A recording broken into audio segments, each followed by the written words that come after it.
Oi pessoal, estou aqui com vocês para mais uma das nossas aulas e hoje nós vamos falar das grandezas vetoriais. Nós temos na física dois conjuntos de grandezas, as escalares, que se caracterizam com valor numérico acompanhado de uma unidade, e as grandezas vetoriais, que se caracterizam com seu valor numérico, a sua unidade e ainda com uma direção e sentido. Essa direção e sentido nós chamamos de orientação da grandeza. Vamos definir então o vetor.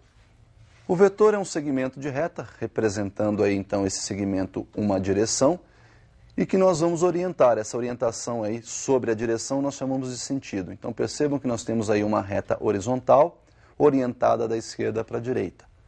Esse vetor nós vamos chamar de V, e para que uma grandeza fique sendo caracterizada como grandeza vetorial, nós vamos representá-la com o seu nome, no caso eu chamei de V, com uma setinha em cima. Essa seta representa então que a grandeza requer direção e sentido. Esse vetor também pode ser representado pelo segmento AB, orientado de A para B. Então posso chamá-lo de AB, uma seta em cima dizendo que ele está orientado de A para B. Ou ainda pode ser chamado de vetor B menos A, onde B representa a extremidade do vetor, essa ponta da seta, e A é a origem desse vetor. Para representar o módulo, nós temos duas formas. Ou eu utilizo as barras de módulo, ou eu simplesmente elimino essa seta que vai em cima da grandeza. Então, o vetor V, dentro da barra, deve ser mantida a seta em cima, ou, se não quisermos colocar as barras de módulo, nós temos que eliminar a seta de cima. Percebam que esse nosso vetor tem 4 unidades. Então, o módulo ou a intensidade desse vetor é de 4 unidades. Bom, nós podemos fazer com esses vetores todas as operações que a gente faz com as grandezas escalares. Nós vamos ver algumas formas de somar vetores, nós vamos ver algumas formas de você subtrair vetores, nós vamos ver o que acontece quando você multiplica um vetor por uma grandeza escalar, tudo isso na sequência. Vamos começar com a soma de 2 vetores. Regra do paralelogramo, então nós vamos somar os vetores A e B. O vetor A está inclinado de um ângulo θ em relação à horizontal, o vetor B é um vetor horizontal. E para então procedermos à regra do paralelogramo, nós vamos ligar o vetor A ao vetor B pelas origens. Então, a origem de A ligada à origem de B. Vamos traçar uma paralela ao vetor A, cortando a extremidade do vetor B. E vamos traçar uma paralela ao vetor B, cortando a extremidade do vetor A. O cruzamento dessas duas paralelas nos dá a extremidade do vetor resultante, que tem a sua origem lá nas origens dos dois vetores, dos vetores A e B. Para calcular a intensidade ou o módulo desse vetor resultante, nós vamos utilizar a lei dos cossenos. Então, olha lá. Resultante elevado ao quadrado em módulo, igual módulo do vetor A elevado ao quadrado, mais o módulo do vetor B elevado ao quadrado, mais o dobro do módulo do vetor A, vezes o módulo do vetor B, multiplicado ainda pelo cosseno do ângulo que está sendo formado entre os dois vetores A e B. Se extrairmos a raiz quadrada dos dois lados, nós podemos então dizer que o módulo do vetor resultante é dado pela raiz quadrada do módulo do vetor A elevado ao quadrado, mais o módulo do vetor B elevado ao quadrado, mais 2 vezes o módulo do vetor A, vezes o módulo do vetor B, vezes o cosseno de θ. Bom, perceberam que lá na lei dos cossenos nós temos o cosseno de um ângulo θ, que é o ângulo formado entre os vetores. Nós temos então aí alguns casos particulares, uma vez que esse ângulo θ varia de 0 a 360 graus. Vamos observar então esses casos. Bom, nos casos particulares nós temos um primeiro em que o ângulo entre os vetores é 0, consequentemente eles vão ter a mesma direção e o mesmo sentido. Nesse caso então, o módulo do vetor resultante é máximo e é dado pela soma dos módulos dos vetores A e B. O segundo caso é quando o ângulo é 180 graus, e nesse caso então, os vetores vão ter a mesma direção, mas sentidos opostos. E nossa resultante nesse caso então vai ser mínima, e é dada pela diferença entre os módulos dos vetores A e B. Quando o ângulo θ for 90 graus, nós temos aí então os vetores perpendiculares, e nesse caso nós vamos cair aí num teorema conhecido nosso, que é o teorema de Pitágoras, onde então o vetor resultante é a hipotenusa e os vetores A e B são os catetos desse triângulo. Nós temos que o quadrado da hipotenusa é igual à soma dos quadrados dos catetos.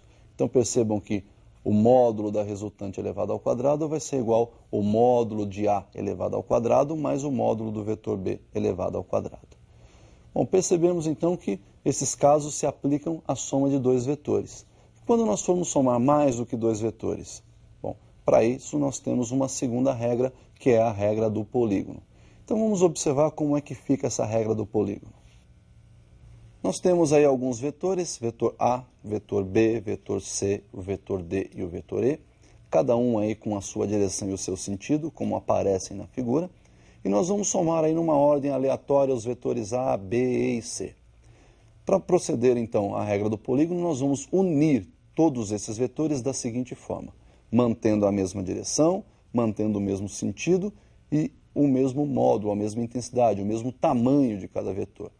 Nós vamos pegar então o primeiro vetor, que é o vetor A, primeiro vetor da soma, vamos ligar a este vetor o vetor B, que é o segundo vetor da soma, mantendo ali ligados então a extremidade do primeiro com a origem do segundo. E isso vai ser feito sucessivamente para todos os vetores na sequência da soma.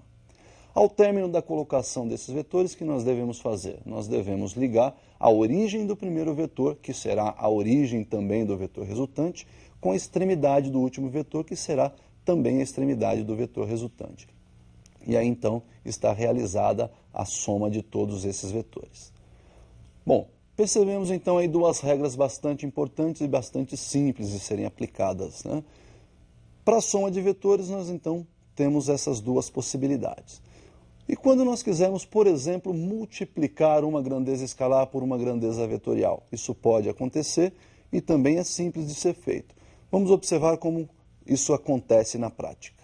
Olha lá, eu tenho uma grandeza vetorial que eu chamei de V, essa grandeza é horizontal, orientada da esquerda para a direita e de 2 unidades. Se nós multiplicarmos esse vetor V por uma grandeza escalar, o resultado disso será também uma grandeza vetorial. Então, o produto de uma grandeza escalar por uma grandeza vetorial resulta em uma grandeza vetorial que nós vamos chamar aí de x.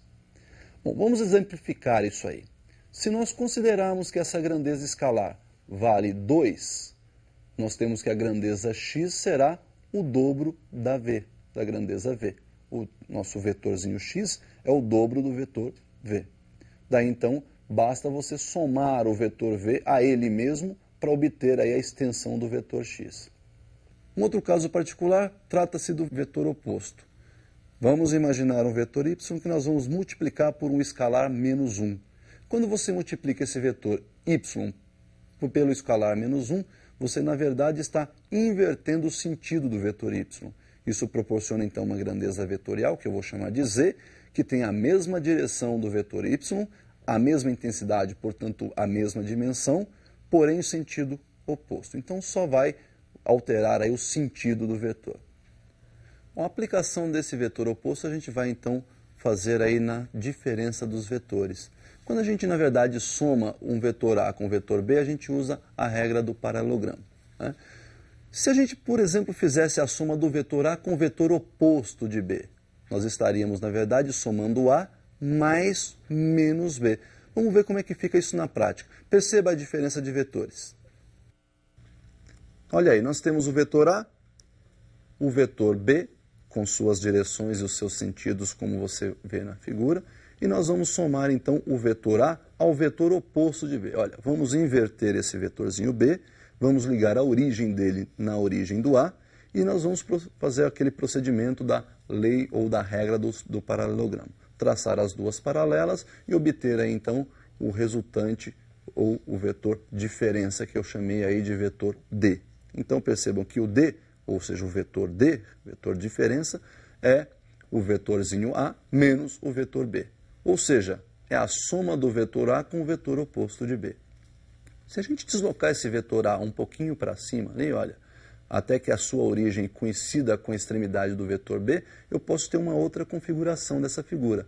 E para calcular esse vetor diferença, também devemos usar a lei dos cossenos, onde então o módulo do vetor diferença é dado pela raiz quadrada do módulo do vetor A elevado ao quadrado, mais o módulo do vetor B elevado ao quadrado, só que em vez de soma nós estamos fazendo a diferença, por isso o sinal negativo, menos o dobro do módulo do vetor A, vezes o módulo do vetor B, vezes o cosseno do ângulo entre os vetores nessa segunda configuração que você viu aí. Então, pessoal, para terminar, para finalizar nossa aula de hoje, nós vamos falar da decomposição de vetores, ou das componentes retangulares de um vetor. Então, para isso, nós vamos a um visual interessante. Percebam aí, pessoal, que nós temos o vetorzinho A que aparece na sua tela. Nós vamos adotar aí duas direções para projetar esse vetor, uma horizontal, que é o vetor x, e uma vertical, que é o vetor y. E nós vamos, então, projetar esse vetor na horizontal e chamar essa projeção de AX. Vamos projetar esse vetor na vertical e vamos chamar essa projeção de AY.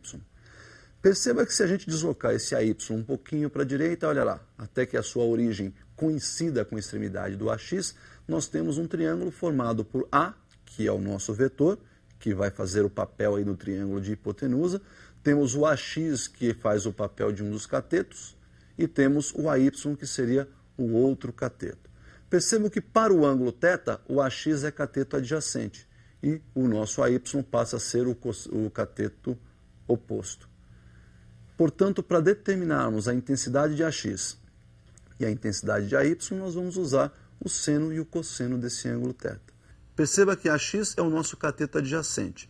Portanto, para determinar o módulo desse cateto adjacente, o módulo de AX, basta você multiplicar o módulo da hipotenusa, que é o nosso vetor A, pelo cosseno do ângulo θ. Já o AY é o nosso cateto oposto ao ângulo θ. E para determinar então o seu módulo, a sua intensidade, basta multiplicar o módulo da hipotenusa pelo seno do ângulo θ. Então daí nós temos o módulo de AY igual o módulo de A, o módulo do vetor A, multiplicado pelo seno do ângulo θ. Então, pessoal, o que nós tínhamos para ver de vetores são essas aplicações básicas que nós vamos utilizar aí ao longo do nosso curso. Por hoje é só, até uma próxima.